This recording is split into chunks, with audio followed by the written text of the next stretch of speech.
Karena itu berdoa penting, cuma kita mesti tahu caranya. Yuk kita mulai bagian pertama. Quran surah kedua, ayat 186. Paling kiri sebelah bawah. Sudah? Wa idza sa'alaka 'ibadi 'anni fa inni qarib. Fokus. Kata Allah, kalau hamba-hambaku Muhammad SAW bertanya kepadamu, minta petunjuk untuk mencari-cari aku. Tuh Bu, coba lihat. Ayat doa dibuka lagi dengan kalimat hamba. Untuk menegaskan status kita. Jadi kalau ditanya, kita siapa di hadapan Allah? Hamba. Makanya nggak usah sombong. Jangan sombong, karena kita cuma hamba. Karena itu ketika Korun sombong, Korun tuh manusia terkaya yang pernah hidup di bumi. Hartanya Bu, ini saya kasih bocoran sedikit, kunci berangkasnya saja, kemana-mana itu suka dibawa, dipikul paling sedikitnya 8 bodyguard, cuman bawa kunci berangkas saja begini. Di Korun pengen ngasih tahu, kalau ada yang pengen nyuri di tempat saya silahkan aja, ini aja bodyguard saya ngangkat kuncinya susah. Korun. Jadi kalau Anda tidak sekaya Korun, jangan ikutan sombong, telat. Telat, gak ada kerjaan, sudah ada yang lebih kaya. Ya. Dan apa yang terjadi? Fakhosabna, kata Allah, kami telan. Likuifasi. Telan oleh bumi semua. Dengan kekayaannya semua habis. Jadi ketika ada seseorang yang lupa dengan statusnya sebagai hamba, maka Allah akan memberikan pelajaran kepadanya. Untuk taubat. Kalau nggak mau taubat juga, telan habis. Untuk menunjukkan kamu tuh bukan Tuhan, saya Tuhannya. Maka jangan ikutan sombong. Kalau ada yang perlu punya Ferrari, Lamborghini, Lamborghini, ya. Wow, bikin rame di jalan, cuman nggak update status, kasih tahu, maaf Mas, telat. Itu gambaran hidup. Dan ingat, setiap dibuka dengan kalimat permohonan, itu kalimatnya hamba. Hambaku, hambaku, hambaku. Termasuk mau minta taubat, hamba. Quran surah 39 ayat 53. Qul ya ibadiyalladzina asrafu ala anfusihim la taqnatu min rahmatillah. Katakan Muhammad pada hambaku yang merasa banyak dosa, pengen berdoa minta taubat. Kata Allah, hamba. Saya terima taubatnya, hamba. Ini ya. Ini pun adab yang pertama dari Al-Qur'an, adab yang pertama, kalau kita ingin berdoa dan doa itu cepat ingin dikabulkan, maka berdoalah dengan cara menghamba di hadapan Allah Subhanahu wa taala. Jangan merasa tinggi.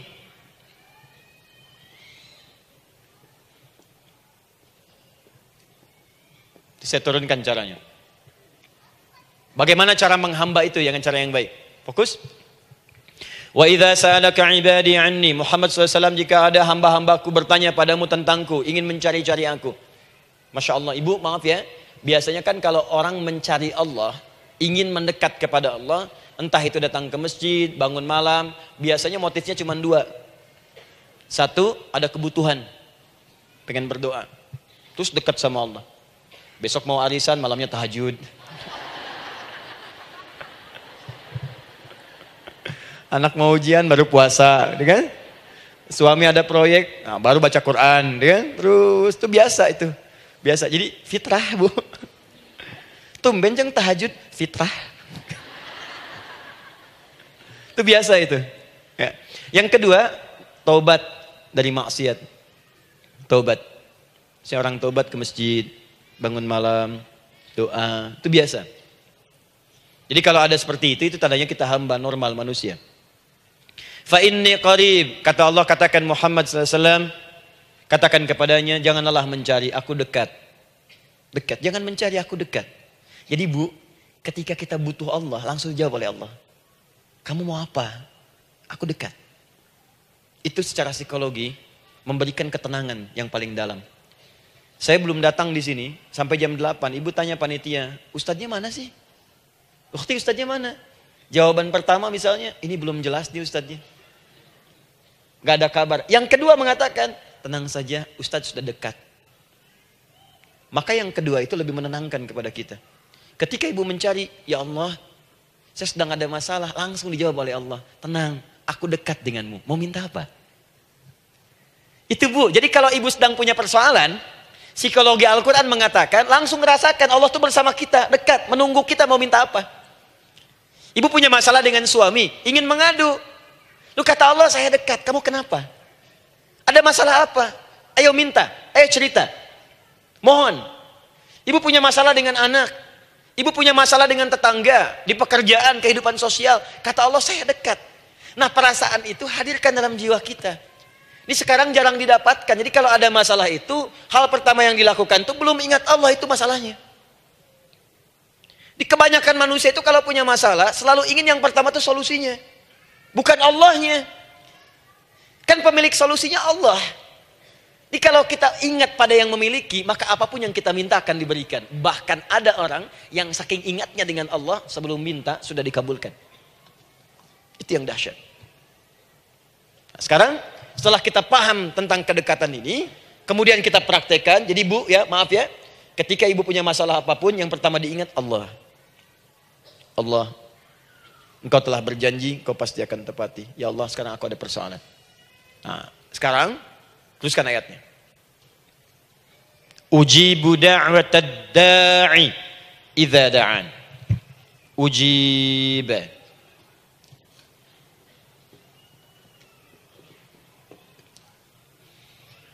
Ujibu da'watad da'i idza da'an. Aku pasti akan menjawab, mengabulkan setiap doa hambaku jika dia bermohon kepadaku. Saya ingin ajarkan sedikit di gramatikal bahasa Arab. Ujib itu disebut dengan fi'il mudhari namanya. Saya kasih rumus cepat Bu ya. Insya Allah kalau ibu fokus dengan rumus ini, ibu nanti bisa memahami Al-Quran dengan baik. Saya kasih satu kalimat. Hafalkan baik-baik. Ini gampang kok. Anita. Ya, Anita. Sudah? Anita. Baik. Hamzah, nun, ya, ta. Satukan Anita. Kalau di dalam kalimat ibu baca Al-Quran, di depannya ada huruf hamzah ini,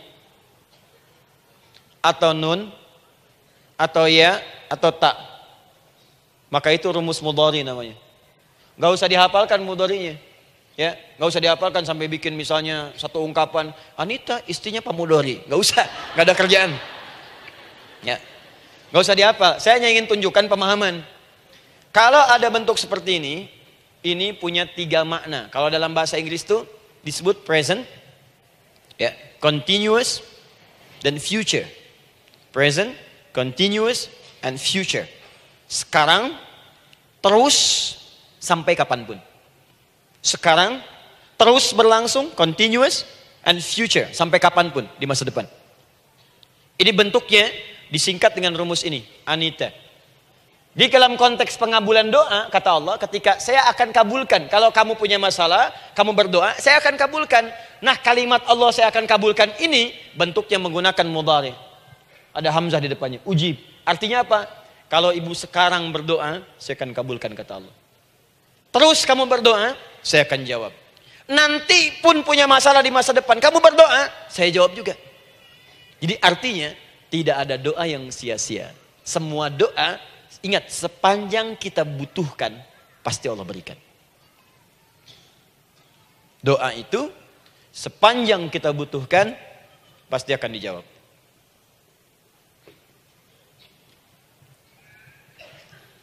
Nanti kapan dijawabnya, seperti apa jawabannya, nanti bagian ketiga. Kadang-kadang minta sekarang, dijawabnya nanti. Minta sekarang, dijawab sekarang. Ada yang mintanya A, dijawabnya B, itu yang paling dahsyat. Jadi kalau saya tanya, kalau kita berdoa dijawab tidak oleh Allah? Itu janji Allah. Setiap orang berdoa pasti dijawab. Nah, hanya persoalannya seperti apa doa yang cepat dijawab itu?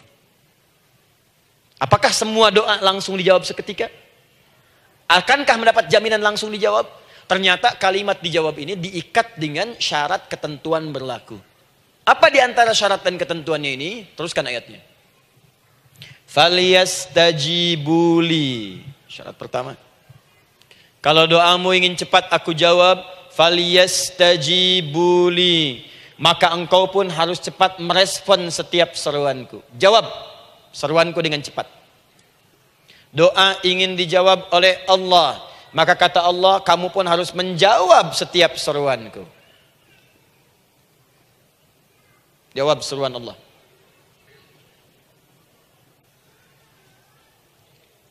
Ayo respon, adil. Maunya dapat gaji aja, kerja nggak mau. Ya? Apa ibu pikir duduk manis, santai di ruangan tengah, tiap bulan suami datang berikan uang belanja? Belum tentu. Kalau sikap tidak bagus, ya interaksi tidak mulia, maka belum tentu itu didapatkan. Maka syarat pertama kata Allah, kalau doamu ingin cepat aku jawab, maka setiap aku seru, cepatlah engkau kemudian kerjakan dan jawab itu. Jadi ternyata seruan Allah itu terkait berkelindan dengan pengabulan doa. Jadi ketika ibu diseru oleh Allah, diminta diperintahkan sesuatu oleh Allah, sebetulnya itu kunci untuk mendapatkan jawaban doa kita, Bu. Dipanggil kita, ayo cepat datang ke sini, mau minta apa? Minta, saya kasih. Apa di antara kunci doa itu, Ustaz? Yuk kita lihat. Adalah jawaban dari seruan Allah. Apa di antara seruan Allah itu? Saya beri contoh satu misalnya. Allah perintahkan kita untuk sholat. Bahkan diseru, diingatkan 5 kali dalam sehari. Sholat. Bukankah kita diseru, Bu? Dipanggil 5 kali sehari untuk sholat? Allahu Akbar, Allahu Akbar. Ya? Diingatkan kan? Ayo ingat Allah, ingat Allah, ingat Allah, ingat Allah. Allah Maha Agung, Maha Besar semuanya. Dan seterusnya. Perhatikan baik-baik. Apa tujuan Allah menyeru kita dalam sholat? Ternyata bukan ingin memberikan beban ruku dan sujud. Bukan sujudnya yang penting. Karena semua makhluk tidak sujud pun tidak akan menurunkan status Allah sebagai Tuhan. Allah tetap Allah, gak ada ruginya. Yang rugi kita. Ternyata ketika disuruh sujud, disuruh ruku itu, ternyata yang ditunggu itu bukan ruku sujudnya. Allah nunggu, punya masalah apa? Mau minta apa? Karena itu dalam ilmu fikih, ibu buka semua kitab fikih. Salat itu secara bahasa disebut dengan doa. Nama lain dari doa adalah salat. As-salatu hiya doa. Salat adalah doa. Karena itu semua bacaan dalam salat doa semua. Coba lihat. Baru takbir Allahu Akbar, doa iftitah. Al-Fatihah doa, Bu. Jangan dikira Al-Fatihah nggak ada doanya. Nih, nanti saya berikan cepat ya. Ini highlight dulu. Highlight dulu. Dalam sholat itu ada 4 keadaan. Ingat ini baik-baik. Nanti ibu manfaatkan, minimal zuhur lakukan. Ada berapa keadaan? 4. Ada 4 posisi, 4 keadaan dalam sholat. Yang kalau ibu berdoa benar, meminta di situ dengan benar, itu seketika akan dikabulkan. Seketika. 1, saat berdiri. Berdiri. 2, saat ruku'. Ruku'. 3, saat sujud. 3, saat sujud. 4, sesaat sebelum salam. Berdiri, ruku', sujud, sesaat sebelum salam. Baik, sebelum saya bahas lebih jauh, saya ingin sampaikan dulu.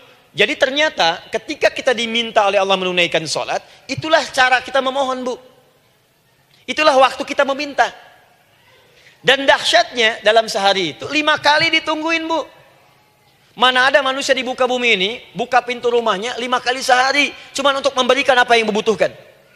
Sesoleh-solehnya Ustadz, gak ada yang mengatakan, ayo 5 kali sehari datang aja ke rumah saya.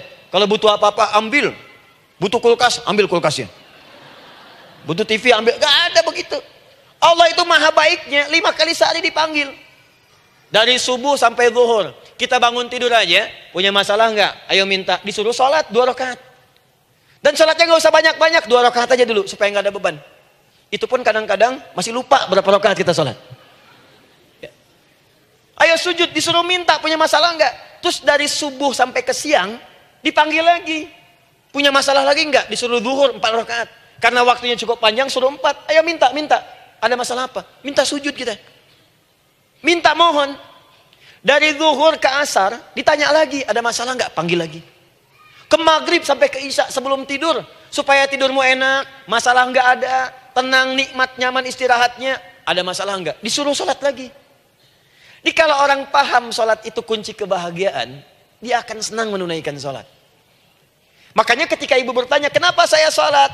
Dijawab oleh muadzin, hayya 'alas shalah, ayo salat. Kenapa sih salat? Hayya 'alal falah. Yuk bahagia. Ayo tenang. Yuk dapatkan apa yang kamu inginkan. Falah. Jadi kalau orang paham sholat itu menyelesaikan persoalan, tentu orang akan berbondong-bondong semangat untuk menunaikan sholat. Cuman sayang segelintir orang itu menilai sholat sebagai beban. Jadi sebagai kewajiban beban saja, makanya sholatnya nggak nikmat. Karak tadi duhur, ayeuna asar deui. Tuh. Ya bagaimana doanya bisa dijawab? Anda datang pada orang, tapi datangnya dengan marah-marah. Datangnya dengan mencelanya. Ya bagaimana dia bisa memberikan kebutuhan Anda? Anda datang pada Allah dengan niat yang tidak ikhlas. Setelah itu kemudian menggunjingkannya, bagaimana bisa dijawab? Tuntutan tinggi. Tapi datang tidak membawa prestasi, ya bagaimana bisa diberi? Catat tuh, bikin status. Paham ya? Nah ini bagian pertama. Jadi cara pertama, respon kata Allah, seruan Allah. Rumus pertama sholat. Nah sekarang saya ajarkan lagi. Ini belum selesai nih Bu. Ini panjang bahasannya nih. Sampai jam berapa kita? 10 ya? Oh, banyak. Oh, mau sampai jam 5 silahkan. Saya jam 10 selesai. Ya. Lihat sini. Oke, saya punya sekitar 1 jam kurang ke depan. Saya ingin terangkan sedetil-detilnya gitu ya. Dan saya hanya menyampaikan isi Al-Quran. Quran, hadis, Quran, hadis. Sekarang gini. Ustadz saya sekarang paham. Sholat berarti kunci untuk menyelesaikan masalah. Di sholat saya akan memohon. Sekarang Ustadz bagaimana cara saya merespon sholat? Kan kata Allah, saya menyeru respon gitu kan? Kita dipanggil sholat nih. Allahu Akbar, dipanggil. Bagaimana cara meresponnya? Sebelum minta. Awas, ibu ingin datang mengajukan proposal. Datang kepada wali kota, datang kepada gubernur, datang kepada presiden, datang kepada menteri sebelumnya. Bukankah ibu mempersiapkan diri?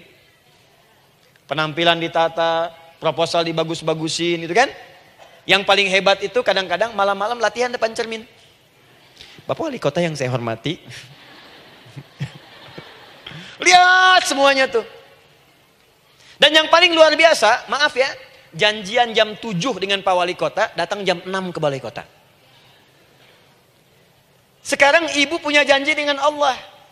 Janji itu sudah diketahui sebelum pertemuannya. Kalau tidak percaya, 5 waktu ini ibu sudah hafal Bu. Ya, bahkan disuruh ngapalin oleh Allah. Buka Quran surah ke-4. Surah ibu, surah mama, An-Nisa. Ayat 103, Quran surah 4 ayat 103. فَإِذَا قَضَيْتُمُ الصَّلَاةَ فَاذْكُرُوا اللَّهَ قِيَامًا وَقُعُودًا وَعَلَى جُنُوبِكُمْ فَإِذَا اطْمَأْنَنْتُمْ فَأَقِيمُوا الصَّلَاةَ. Lihat ujung ayatnya.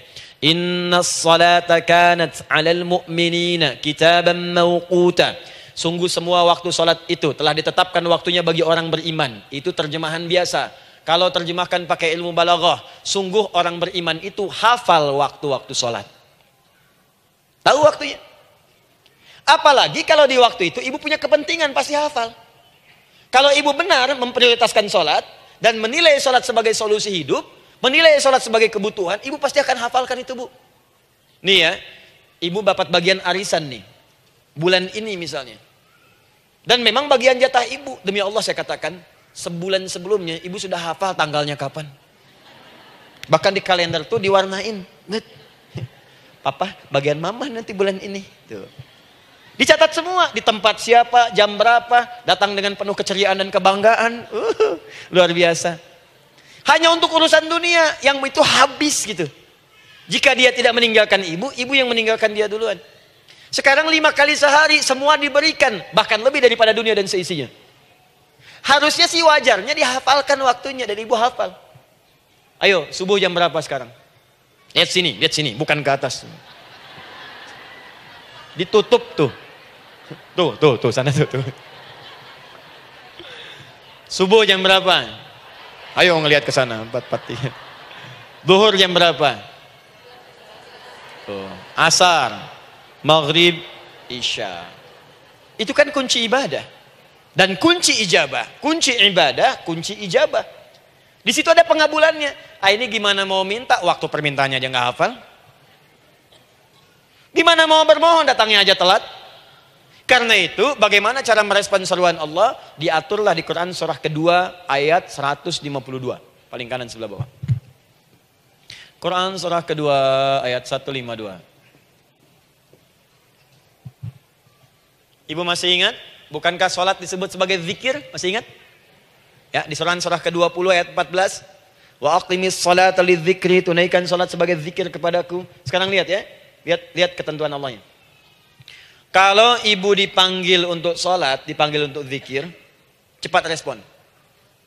Ibu cepat respon, Allah pun akan cepat merespon permintaan ibu. Lihat kalimatnya. Fadhkuruni adzkurkum.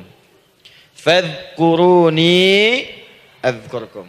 Kalian mengingat saya, maka saya pun akan ingat dengan kalian. Kalian zikir kepada saya, ingat saya, kata Allah, maka saya pun akan ingat kalian. Di antara makna zikir, salat.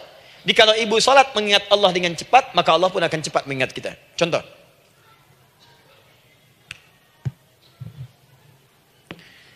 Saya ambil waktu subuh misalnya. Di Bandung 4-3-3. 4-4-3. Oh, lihat kesan lagi terjadi perbedaan pendapat. Ya. Ada yang 4-3-3, ada yang 4-3-4, ada yang 4-3-5 dan seterusnya. Yang ambil tengah-tengah lah, 4-3-5 misalnya. Orang 4-3-5. Lihat sini, fokus. Allahu Akbar, Allahu Akbar. 4-3-5. Dipanggil salat, diseru. Kan tadi rumusnya di Quran surah 2 ayat 186. Faliyastajibuli. Kalau diseru cepat jawab, gitu kan? Nah, terus diseru 4-3-5 adzan. Allahu Akbar, Allahu Akbar. Begitu diseru, ibu langsung datang. Ya Allah, sudah adzan, seruan nih, saya siap-siap. Saya ingin minta sesuatu. Nah, orang yang datang saat dia diseru Allah, dia pun datang kemudian untuk menyerunya, maka Allah pun akan menjawab apa yang ia mohonkan saat ia bermohon kepadanya. Perhatikan, dipanggil oleh Allah lewat suara muadzin, Allahu Akbar, dia merespon cepat, siap sholat. Maka dia pun ketika memanggil Allah, seketika Allah pun akan jawab padanya. Sesuai dengan kadar responnya. Dipanggil saat itu, dia menjawab. Maka Allah pun akan ingat kepadanya hanya saat dia memanggil saja. Di saat panggil, diingat. Panggil, diingat. Jelas? Ini yang hebat. Dipanggil 4-3-5. Allahu Akbar, Allahu Akbar. Dia sudah ingat dari sejak jam 3 lewat 45. Dia bangun jam 3. Bisa. Padahal belum dipanggil. Datang. Bahkan Masya Allah, melakukan warming up dulu. Tahajud. Istighfar. Baca Al-Quran sebelum dipanggil. Masya Allah bu. Ibu mau datang misalnya ke istana. Janjian jam 7, datang jam 6. Di situ ibu kerjakan yang baik-baik dulu. Wah lihat. Terus kelihatan CCTV kan. Wah ini orang bagus banget nih. Mulia, bagus. Sampah diambilin, disapu. Kelihatan. Itu ibu belum datang pun udah dipanggil duluan. Ada orang yang belum dipanggil sudah datang menghadap Allah. Tahajud dia, zikir dulu, istighfar dulu. Ini orang, maaf ya, walaupun dia belum memanggil Allah, Allah sudah menyelesaikan semua persoalannya. Di orang-orang yang selalu ingat kepada Allah, walaupun Allah dalam waktu tidak memanggilnya, maka Allah akan mengingatnya sekalipun orang ini belum bermohon kepadanya. Maka ibu nanti akan temukan orang-orang yang langsung diselesaikan persoalannya oleh Allah bahkan sebelum dia bermohon kepadanya. Ada orang yang seakan gak punya masalah bu. Bukan gak punya masalah, sebab setiap dia punya masalah, masalahnya diringankan oleh Allah. Ini seakan-akan gak ada beban. Ah ini indah hidupnya. Enak. Butuh sesuatu, sebelum nyari, datang.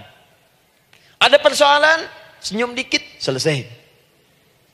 Orang macet mengeluh, bikin status, dia macet malah senang. Dan hatinya dilapangkan oleh Allah. Bayangkan ada janji rapat jam 9, setengah 9 masih macet. Diprediksi di Google akan sampai 2 jam lagi. Yang lain mengeluh, telepon sana, telepon sini, ini. Dia enggak aja, lapang aja. Alhamdulillah ya Allah kasih macet. Murotal, saya mau dengerin surah Al-Baqarah. Buka, hafalin. Partnernya nelpon. Sampai di mana akhi? Ini sampai di surah Al-Baqarah ayat 186. Tidak ada yang sia-sia dari Allah. Sabar ya di sana.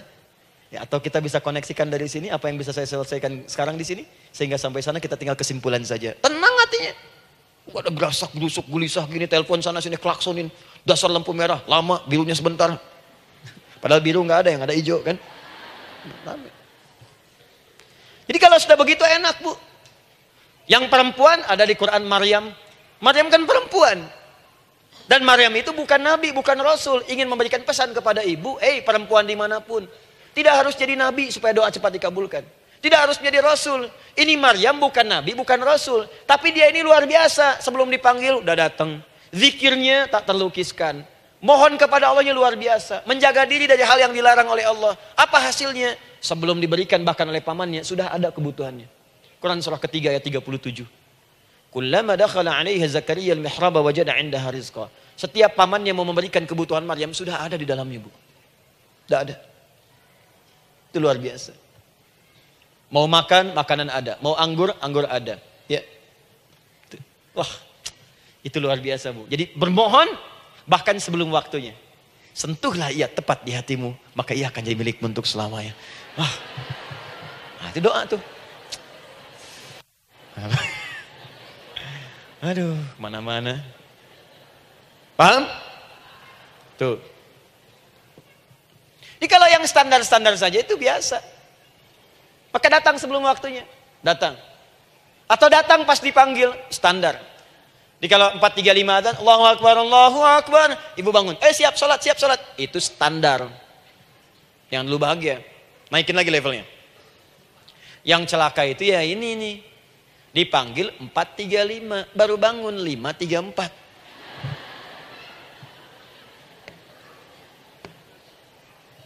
Sholat subuh belum, nuntutnya udah banyak. Ya Allah, kurang apa lagi aku bermohon kepadamu. Sudah aku meminta sekarang, sholat subuh aja belum. Jadi mana keadilannya? Jadi yang pertama, respon seruan Allah, disitulah Allah pun akan cepat merespon apa yang kita kemudian butuhkan. Jadi yang pertama lewat sholat ya Bu ya. Ingat sholat. Dan sholat itu tadi dari 4 posisi saya ajarkan yang pertama saja satu. Supaya nggak terlampau panjang ya. Berdiri Bu. Saya ajarkan satu. Setiap ibu dalam keadaan berdiri. Dan membaca Al-Fatihah. Pada kalimat Iyyaka na'budu wa iyyaka nasta'in. Ingat pada kalimat Iyyaka na'budu wa iyyaka nasta'in. Maka sertakanlah di hati kita. Apa persoalan yang dirasakan untuk bermohon kepada Allah. Saya ajarkan cepat. Kalau ibu mau belajar lebih detail, ikuti kajian kami di fikih sholat. Sifat sholat Nabi SAW. Nanti saya terangkan semua dalilnya. Insya Allah sepanjang yang saya ketahui. Baik. Dasarnya ini. Dasarnya. Quran surah ketiga. Ayat 38 sampai 39. Dan dikuatkan nanti di hadis qudsi. Ibu kenal Nabi Zakaria? Ya kenal ya. Ya selamat lah Bu. Alhamdulillah. Episode ke-15 kenal Nabi Zakaria. Luar biasa. Alhamdulillah. Nabi Zakaria punya persoalan. Sudah berumah tangga. Belum ada keturunan. Fisiknya sudah letih. Rambutnya sudah memutih. Dan mohon maaf istrinya divonis monopos dan mandul. Secara medis klinis. Apa yang beliau kerjakan? Sholat. Dalam sholatnya bermohon kepada Allah. Perhatikan permohonannya. Qala rabbi habli min ladunka dzurriyyatan thayyibah. Ya hunalika da'a Zakaria rabbah qala rabbi habli min ladunka dzurriyyatan thayyibah innaka sami'ud du'a. Ya Allah, aku bermohon kepadamu, anugerahkan aku keturunan. Semua mengatakan aku enggak mungkin punya keturunan. Hanya Engkau yang tidak punya batas dalam pemberian. Engkau pasti mendengar doa saya. Kalau pada yang Maha mendengar tidak mengabulkan juga, lantas kepada siapa lagi aku mesti memohon? Doa ini dipanjatkan oleh beliau dalam keadaan sholat. Sedang berdiri dalam sholatnya. Jadi ibu maaf ya, tolong jangan salah berpikir. Semua nabi dan rasul, orang soleh sebelumnya itu sholat. Cuma kita lebih sempurna gerakan dan jumlahnya. Sempurna.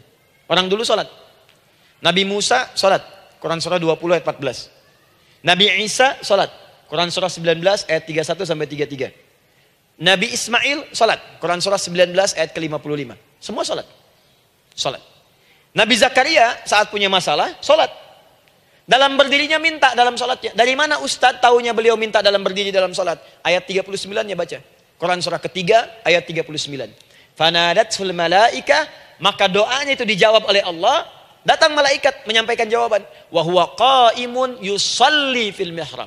Sedangkan beliau masih berdiri dalam sholatnya di mihrab. Masih berdiri dalam sholat. Sholat. Di dalam sholat itu minta. Makanya semua bacaan sholat itu permintaan isinya. Dan dikabulkan oleh Allah. Anallaha yubashshiruka bi Yahya. Allah kasih kabar gembira, engkau akan punya anak, langsung namanya dari Allah Yahya, artinya hidup. Yang mustahil menurut manusia, lahir dari rahim seorang perempuan yang divonis monopos dan mandul menurut medis, kata Allah tidak ada yang mustahil bagiku, lahir dan hidup dia, Yahya. Kapan terjadinya? Sedang sholat. Kapan saat sholatnya? Berdiri. Nah yang paling menarik Bu, umatnya Nabi Muhammad SAW ditunggu oleh Allah 5 kali dalam sehari.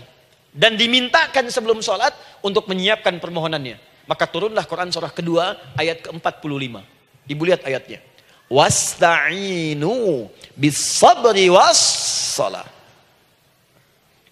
Bahkan ditegaskan lagi. Di Quran surah kedua ayat 153. Paling kanan sebelah bawah. Ya ayyuhalladzina amanu ista'inu bis-sabri was-salah. Yang pertama gak pakai panggilan iman. Wasta'inu, kata Allah, hey, kalau kamu punya masalah, jangan mengeluh, jangan berkeluh kesah, jangan terlampau banyak gelisah, cepat siapkan dirimu untuk menunaikan sholat. Siapkan permohonanmu, minta kepada aku lewat sholat. Kalau belum yakin, disebutkan imannya. Ya ayyuhalladzina amanu, hey orang-orang yang masih merasa punya iman, katanya punya iman. Jadi kalau ibu nggak mau minta lewat sholat, dipertanyakan imannya. Kamu punya iman nggak? Kata Allah, yakin nggak dengan saya? Kalau punya masalah jangan mengeluh. Datang pada saya minta. Lewat sholat, saya panggil sholat minta. Kalau masih merasa punya iman. Tuh, iman kita tuh dipertaruhkan di situ. Nah sekarang, saya berikan rumus bahasanya. Allah memanggil kita dengan bentuk jama, perintah jama. Wasta'inu, wasta'inu. Itu bentuk perintah. Wasta'inu, bentuk perintah.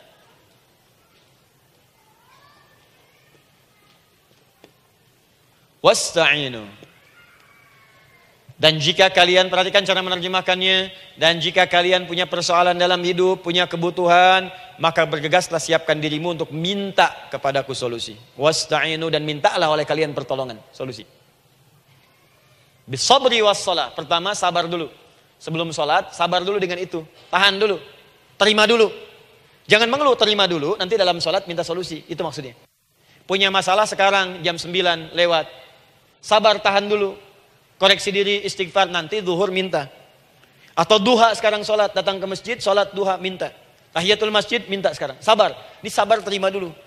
Jangan mengeluh. Sabar. Ingat. Terima, sabar. Karena Allah mustahil memberikan ujian masalah kalau kita tidak sanggup menerimanya. La yukallifullahu nafsan illa. Saya sering katakan Bu ya, maaf kalau kalimat ini mungkin kurang berkenan, tapi kalimat ini nyata. Kalau ibu sekarang punya masalah seberat apapun, itu artinya hanya ibu yang sanggup untuk menerimanya. Saya tidak. Betul, karena itu persoalan itu dititipkan kepada ibu, bukan kepada seorang bernama Adi Hidayat. Ibu yang dipercaya. Ya ibu dipercaya oleh Allah. Kenapa ibu tidak yakin dengan itu? Karena cuma ibu yang bisa mengatasi. Ibu yang mampu, saya tidak. Karena itu dititipkan pada ibu. Kaidahnya la yukallifullahu nafsan illa wus'aha. Allah nggak akan berikan beban ujian masalah kalau dia nggak mampu. Artinya kalau saya nggak mampu, saya nggak dikasih. Ibu mampu, ibu diberi. Jangan mengeluh. Kenapa mesti saya ya Allah? Kamu mampu. Ya Allah, why me? Why not? Kamu yang bisa. Nah sekarang, wassalah setelah terima itu, tapi juga jangan terlampau kepedean. Memang cuma saya yang mampu ya, bikin status. Kemudian sholat, kita akan katakan, ya Allah, Engkau perintahkan saya untuk minta tolong. Sekarang saya akan minta kepadamu. Lalu kita katakan, maaf ya Allah, saya sekarang punya masalah, saya ingin bermohon kepadamu, saya ingin minta kepadamu ya Allah, saya mohon ya Allah. Maaf Bu ya, maaf ya, sebentar. Ibu kalau punya masalah sedikit atau banyak? Banyak. Yang punya masalah ibu saja atau anak juga punya masalah? Kadang-kadang, bukankah anak yang punya masalah ibu yang minta? Bukankah suami yang punya persoalan ibu yang bermohon? Kan? Karena itu, kalau kita ingin memohon kepada Allah dengan persoalan yang kompleks mewakili yang banyak, maka pertama kalimatnya diawali dengan huruf na. Berarti kami, kita, semua. Jelas ya? Nah, Ibu ingin robah kalimatnya minta tolong. Kata Allah, minta kepadaku pertolongan. Wasta'inu. Ibu ingin robah menjadi bentuk permintaan. Rubah kalimatnya menjadi nasta'in. Nasta'in. Nasta'in.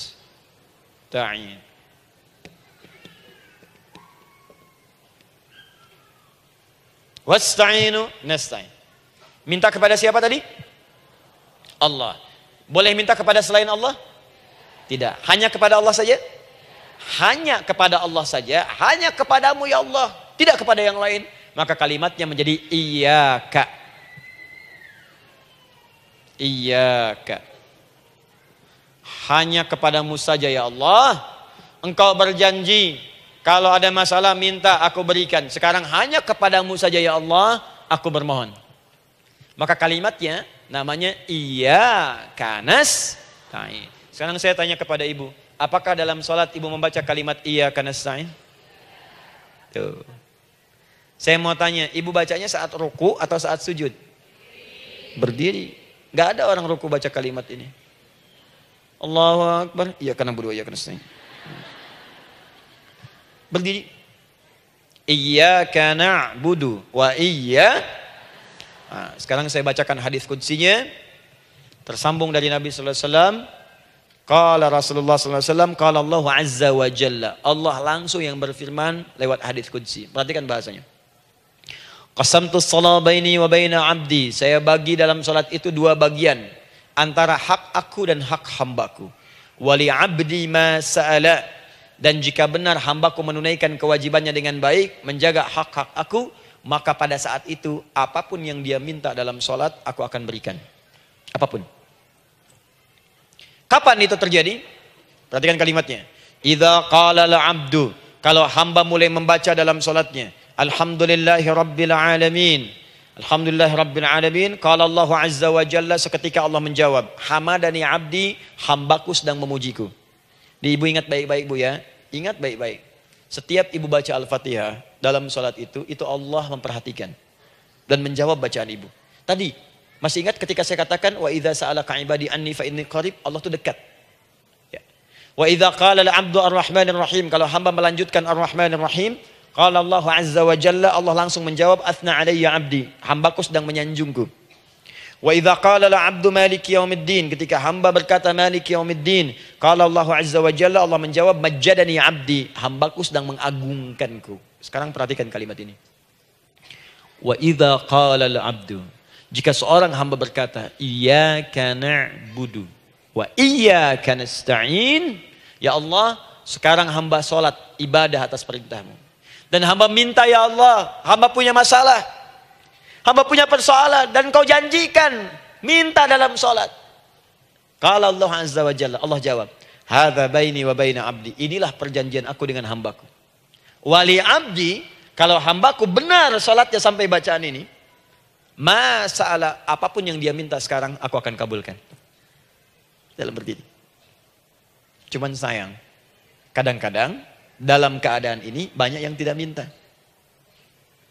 Maka caranya saya sampaikan yang pertama, kalau ibu sudah sampai ke bacaan ini, iyyaka na'budu wa iyyaka nasta'in, sertakanlah dalam hati ibu. Gak usah dilafadzkan. Sertakan, ibu punya masalah apa? Atau secara umum minta solusi. Minta. Nabi itu kalau sholat, Nabi SAW kalau sholat, itu kalau baca ayat-ayat Quran, itu seringkali berhenti Bu. Sering berhenti. Kalau dalam ayat doa, beliau berhenti, mohonkan dengan baik. Kalau ayat-ayat surga, minta supaya umatnya ke surga. Ayat-ayat neraka, mohon supaya umatnya dibebaskan dari neraka. Minta. Kesaksiannya banyak. Hudzaifah al-Yamani, pernah sholat di belakang Nabi, begitu. Abdullah bin Mas'ud radhiyallahu ta'ala anhu, sholat di belakang Nabi, begitu. Ubay bin Ka'ab radhiyallahu ta'ala anhu salat di belakang Nabi, begitu. Di kesaksian mereka sama semua. Makanya sering kali itu nggak sadar, enak salat dengan Nabi itu. Nyaman. Kalau baca ayat surga seakan-akan pengen cepat ke surga. Kalau baca ayat doa berdoa, jadi nggak sadar. Rakaat pertama 100 ayat aja Al-Baqarah. Ya, kadang-kadang lewat ke Ali Imran. Pernah rekornya 5 juz 4 halaman, An-Nisa ayat 176 baru berhenti. Ya walaupun besoknya nggak pada ikutan lagi. Ya. Karena merasa ini kapan rukunya gitu. Sekarang atau nanti, sekarang atau nanti. Tapi enak. Nah saya ajarkan satu hal. Kalau kita sampai pada bacaan Al-Fatihah tadi, jeda sejenak Bu, rasakan itu minta. Minta. Setelah itu Allah ajarkan satu lafaz, kalau lafaz ini benar dibacakan oleh ibu, benar dibacakan, maka seketika doa akan dijawab. Langsung dikabulkan. Apa bacaan itu? Nanti dalam pelajaran selanjutnya kita akan bahas ya, insya Allah. Masih ada waktu? Oh ya, kalau masih kita bahas ya. Masih. Ada sesi mau jawab pertanyaan dulu, diskusi dulu, atau saya teruskan sebentar? Teruskan ya. Baik, kalau kita sampai jam 10, saya jeda sampai ke 9.45. Jadi 15 menitnya kita bisa diskusi ya. Baik. Apa lafaz yang kita bisa mohonkan? Teruskan ayatnya. Ihdinas siratal mustaqim. Ihdinas siratal mustaqim. Ihdinas siratal mustaqim. Ini Bu, nanti Ibu lihat dalam kajian tafsir yang kami sampaikan, juga dalam kajian fikih salat saya bahas dengan detail. Di sini singkat saja, singkat padat. Ihdina itu, ya Allah berikan kami hidayah, berikan kami jalan, berikan kami petunjuk, tunjukkan kami jalan yang lurus. Kalimat ihdina asalnya dari kata hidayah. Hidayah, jamaknya hudan. Ihdina, berikan kami hidayah. Berikan kami hudan. Kalau tunjukkan kami jalan yang lurus, itu terjemahan Bu. Terjemahan. Kalau ibu ingin makna tafsir per huruf, per kalimat, bahkan per harokat, itu semua ada maknanya. Karena semua kalimat Quran itu mukjizat. Ihdina dari kata hidayah, hudan. Berikan kami hidayah. Hidayah dalam bahasa Arab itu banyak maknanya. Bisa solusi dari semua persoalan. Bisa jalan menuju kemudahan. Bisa kesuksesan. Bisa petunjuk. Banyak. Kalau dikumpulkan namanya hudan. Hudan. Makanya Al-Quran disebut hudan. Karena di Quran ada semua. Solusi ada, petunjuk ada, kemudahan ada. Dzalikal kitabu la raiba fi hudal. Al-Quran hudan. Syahrul Ramadan alladzi unzila fihi al-Quran hudan linnas. Isi Quran semua hudan. Di situ ada solusi. Di situ ada petunjuk. Di situ ada kemudahan. Kalau kita ingin minta semua itu, kalimatnya dikatakan fi'il amr lit talab, permohonan dalam bentuk kalimat permintaan. Ihdina, berikan kepada kami hudan. Kalau sudah mengatakan ihdina artinya minta solusi, minta kemudahan, minta petunjuk. Jadi ketika ibu mengucapkan kalimat ihdinas siratal mustaqim, itu artinya ya Allah berikan kepada kami solusi dari masalah yang sedang saya hadapi. Berikan petunjuk dari persoalan yang sedang saya jalani. Berikan kemudahan ya Allah dari kesulitan yang tengah saya hadapi. As-siratal mustaqim, yang lurus, yang gampang. Karena jalan yang gampang itu lurus, gak berkelok Bu. Langsung ke tujuan. Saya mau ke sini jalannya belok-belok, gak langsung kan gak enak. Ibu mau ke satu undangan, jalannya belok sini, belok sini, belok sini, belok sini. Kelokan 9, kelokan 7, kelokan 8. Ya. Kan rasanya berliku. Ibu ingin mendapatkan solusi, tapi dilempar-lempar. Ke sini dulu, berkelok. Sini dulu, sini dulu, sini dulu. Kenapa nggak ibu lurus dapatkan langsung? Dalam bahasa Arab, apalagi kalimat yang fasih, mendapatkan sesuatu dengan gampang, dengan mudah. As-siratal mustaqim, lurus ke tujuan, cepat, mudah. Apalagi ke surga nanti, tunjukkan kami jalan yang lurus, yang benar. Hak dari Allah dan mudah didapatkan. Itu maksudnya. Ini bukan sekedar tunjukkan jalan yang lurus, solusi yang mudah, yang gampang, yang cepat. Paham di sini ya? Seperti orang-orang dulu mendapatkannya. Siratal ladzina an'amta 'alaihim. Seperti orang dulu mendapatkan semua kenikmatan ketika mereka bermohon kepadamu ya Allah. Siapa mereka? Ada 4 golongan disebutkan di Quran surah keempat ayat 69. Ada para nabi, orang-orang jujur siddiqin, para syuhada dan orang-orang soleh. Ya, wa may yuti'illaha wa rasul fa ulaika ma'al ladzina an'ama Allahu 'alaihim minan nabiyyina was-siddiqina wasyuhada was-shalihin. Para nabi dulu berdoa, ya Allah saya ada masalah, dikabulkan. Kita minta ya Allah sekarang saya berdoa, tolong kabulkan seperti nabi-nabi dulu dikabulkan. Nabi Ayub sakit berdoa dikabulkan, kita sakit dikabulkan. Nabi Ibrahim ada ujian dikabulkan. Nabi Ibrahim punya ujian dengan anak, kita ada ujian dengan anak, minta dikabulkan. Anak-anak berselisih, ada yang dendam, yang iri, seperti anaknya Nabi Yakub. Nabi Yakub berdoa dikabulkan, kita minta dikabulkan. Ada syuhada, berdoa dikabulkan, kita minta dikabulkan. Orang soleh berdoa, minta dikabulkan, kita minta dikabulkan. Ya Allah, seperti engkau kabulkan doa orang-orang dulu yang melahirkan nikmat, mohon kabulkan kami yang minta sekarang dan mendapatkan kenikmatan itu. Itu maksudnya. Ya, siratal ladzina an'amta 'alaihim. Siapa an'amta 'alaihim di sini? Ulaikal ladzina an'amallahu 'alaihim. Sama persis kalimatnya. Minan nabiyyina was-siddiqina wasyuhada'i was-shalihin.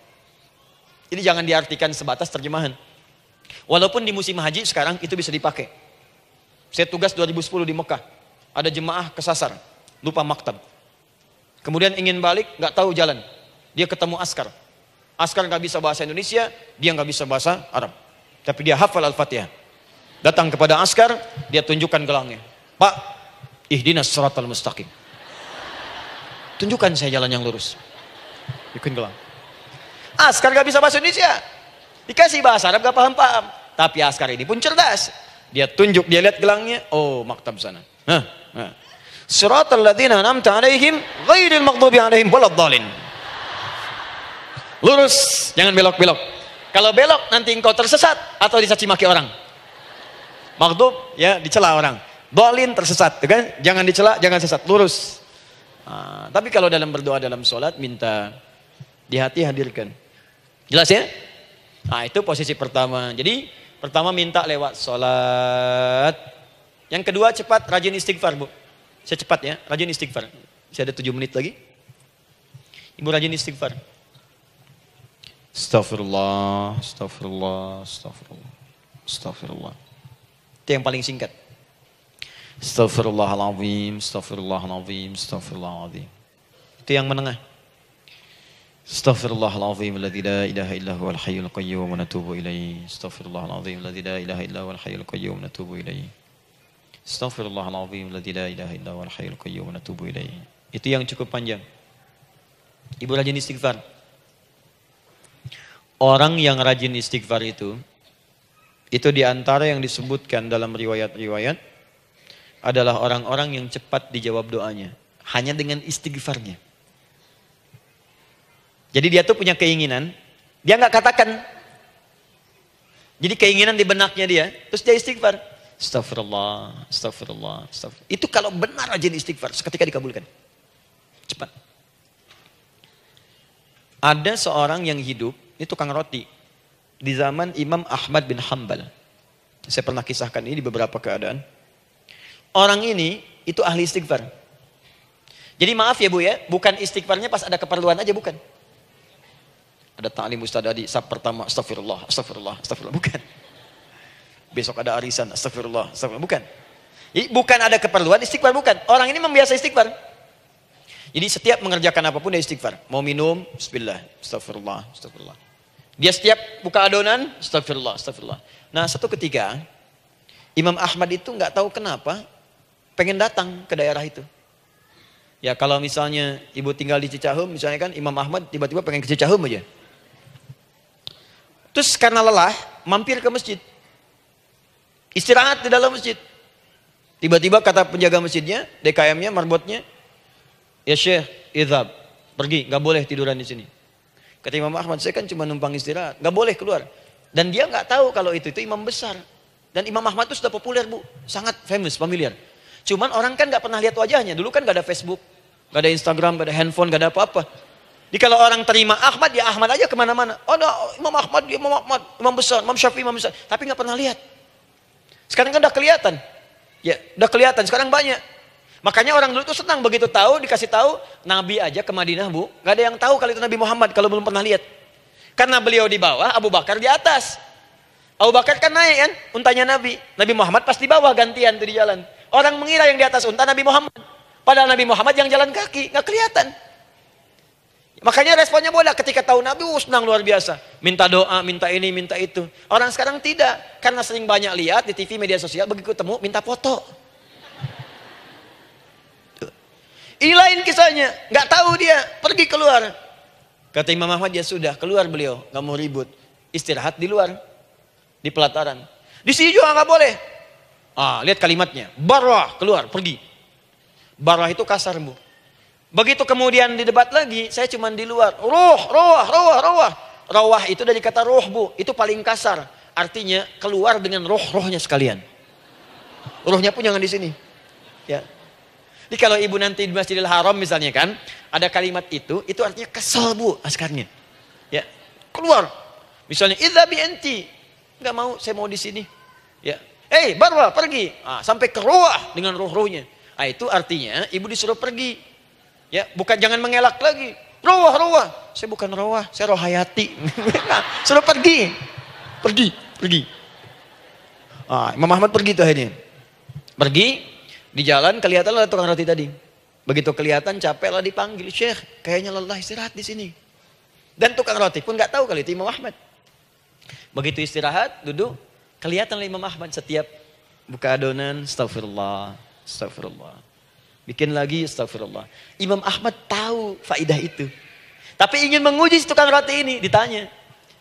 Ya akhi, kamu ini kenapa setiap Anda menanam adonan itu, tepung itu, Anda mengucapkan istighfar, astagfirullah, astagfirullah. Perhatikan jawabannya. Wallahi demi Allah, tidak pernah saya beristighfar dalam setiap aktivitas saya, kecuali Allah selalu mengabulkan doa yang saya mohonkan. Di setiap minta, astagfirullah, astagfirullah, itu dikabulkan. Cuman satu yang sampai sekarang belum terkabul. Apa itu kata Imam Ahmad? Saya ini selalu bermohon kepada Allah, ya Allah, mohon sebelum saya wafat atau setelah ia wafat, pertemukan saya ya Allah dengan Imam Ahmad bin Hanbal. Sebelum saya yang wafat atau wafat Imam Ahmad. Kata Imam Ahmad, astagfirullah, Allahu Akbar. Itu mungkin yang memperjalankan saya kemari. Tiba-tiba pengen ke sini, sampai diusir keluar dari rumah Allah dari masjid, sampai di sini karena istighfar Anda. Sayalah Imam Ahmad bin Hanbal. Astagfirullah, astagfirullah, astagfirullah. Imam Ahmad ke situ datang. Tolong jangan lakukan pada saya. Salah di hidayat ya Allah. Astagfirullah, astagfirullah. Saya jawab lagi dari sana. La haula wala quwata illa billah. Ini istighfar. Nah, kapan istighfar yang baik? Istighfar yang baik dilakukan setelah tahajud sebelum fajar. Saya ulang ya. Setelah tahajud sebelum fajar. Dalilnya Quran surah ke-51 ayat 18. Baca dari ayat 15 sampai 18-nya. Jadi ibu kalau mau seperti itu, rajin tahajud dulu bu. Tahajud. Setelah itu biasakan istighfar. Itu latihan dulu, itu baru latihan. Ingat ya, istighfar menjelang fajar di waktu sahar, itu baru latihan. Astagfirullah, astagfirullah, astagfirullah. Nanti kalau sudah banyak latihan, ibu akan refleks. Mau duduk masuk mobil, astagfirullah. Duduk mau makan, astagfirullah. Ya, kadang-kadang ibu mau ambil handphone, astagfirullah. Itu refleks di lisan kita keluar. Ahli istighfar itu nggak direncanakan keluar di lisannya. Astagfirullah, astagfirullah, astagfirullah. Kalau sudah seperti itu, berbahagialah. Karena apapun kadang ibu inginkan, sepanjang itu ibu butuhkan, seketika dikabulkan. Ya. Yang ketiga, yang terakhir. Sudah 9:45, boleh sedikit? Ya, yang terakhir ya, terakhir. Jangan khawatir, setelah ini selesai. Jangan khawatir. Yang ketiga, ini amalan yang paling dahsyat. Jadi yang pertama minta dikabulkan. Yang kedua baru istighfar dikabulkan. Yang ketiga nggak ngapa-ngapain dijawab. Artinya baru terbersit, ada keinginan jawab seketika. Amalan yang ketiga ini adalah amalan yang dikerjakan karena cinta kepada Allah Subhanahu wa taala. Mahabbatillah, kecintaan kepada Allah. Amalan yang dikerjakan karena cinta kepada Allah Subhanahu wa taala. Amalannya mencintai Allah. Beda bu. Salat dengan cinta dibandingkan dengan salat karena memenuhi kebutuhan atau kewajiban saja, itu akan lain. Ibu kalau benar-benar mencintai Allah, maka dalam salat pun persiapannya akan beda. Saya beri contoh gini ya. Dari pakaian akan lain kata Al-Quran. Quran surah 7 ayat 31.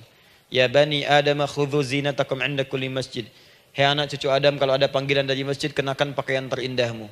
Di orang-orang yang mencintai Allah saat akan sholat, dia akan perhatikan dari pakaiannya. Jauhkan dari yang haram. Terus cari yang paling baik yang dia kenakan. Gak akan sembarangan. Kalau ibu pakai mukena juga cari mukena yang paling indah. Bukan karena pengen dilihat orang. Karena ingin Allah menyaksikan sholat ibu dalam keadaan yang sempurna. Wudu itu hati-hati gitu. Quran surah ke-5 ayat ke-6.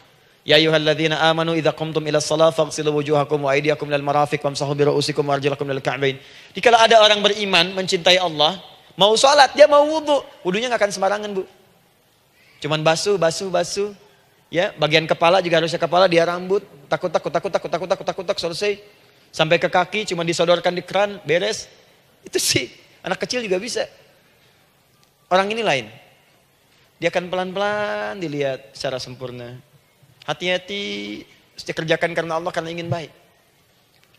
Kalau orang sholat, hanya kebutuhan saja, maka yang penting dia takbir sampai salam selesai. Tapi ini tidak. Dia akan pelajari bagaimana Nabi mengajarkan sholat yang benar. Bagaimana bacaan saya benar. Dia belajar ngaji supaya benar bacaan Fatihahnya. Dia belajar dengan baik supaya khusyuk di dalam sholatnya. Dia pahami satu-satu. Apa artinya Allahu Akbar? Apa artinya Subhana Rabbiyal Azim? Apa artinya Subhana Rabbiyal A'la? Apa artinya Sami Allahu liman hamidah? Dipahami. Di begitu dia sholat dan baru takbir sudah paham isinya.